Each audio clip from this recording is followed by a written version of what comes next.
In order for countries and regions, I mean, we literally have the whole world coming together for this specific conference.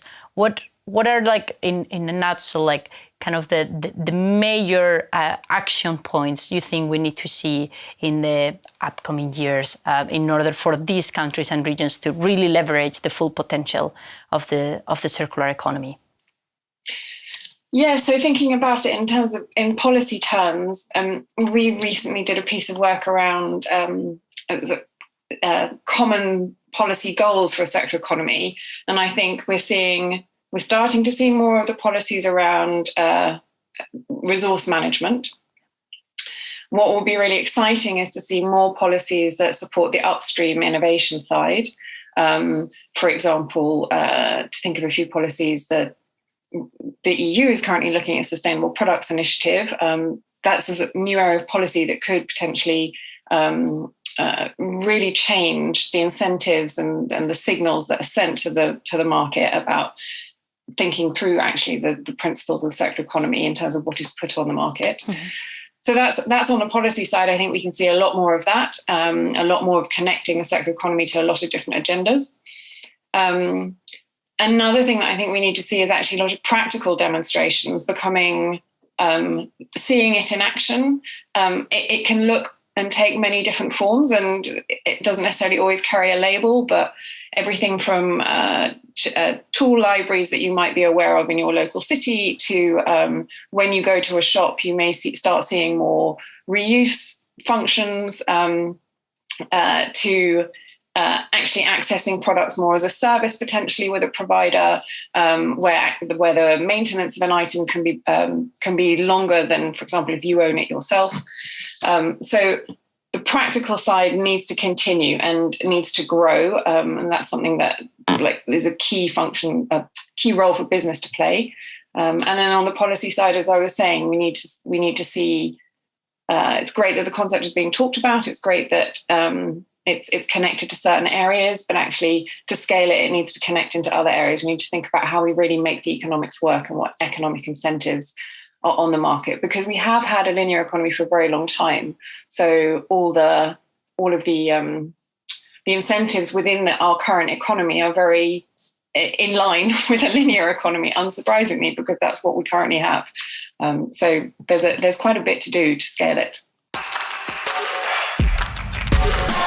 For me, my main focus is on getting to COP with a very clear sense that in the majority of sectors in the global economy, so across transport, materials, power, the built environment, and food and agriculture, we have achieved what you might think of as a breakthrough point when more than 20% of the main actors are committed to and on track to the zero carbon economy before 2050. I mean, it's an inexact science, but we know that roughly once you get 20% of the system on track, you're on the exponential part of the S curve, and everybody tends to follow. And that's, I think, one of the things we're really trying to do now is tell that story of exponential change, because we know that's the way that every single industrial disruption that's ever happened has gone through an S curve. So a lot of every time I hear a narrative which is linear, which is, we're only at 4% EV penetration, for example, I get overexcited and jump up and down and say, yes, but we were at 2% 18 months ago. So if we're doubling every 18 months, we go 4, 8, 16, 32, 64, boom, it's game over within this decade. And we're starting to see those exponentials kick in across all the major sectors. So my biggest desire for COP26 in Glasgow was that the nations of the world and the investors of the world and the CEOs of the world and the citizens of the world all see that transition has become inevitable and decide to get on board, so that by the time we get to 2030, we have halved emissions. We're well on the way to implementing the circular economy and to creating a world which is much better for the generations to come. Yeah, thank you so much, Carmen. Thanks for having me on the show.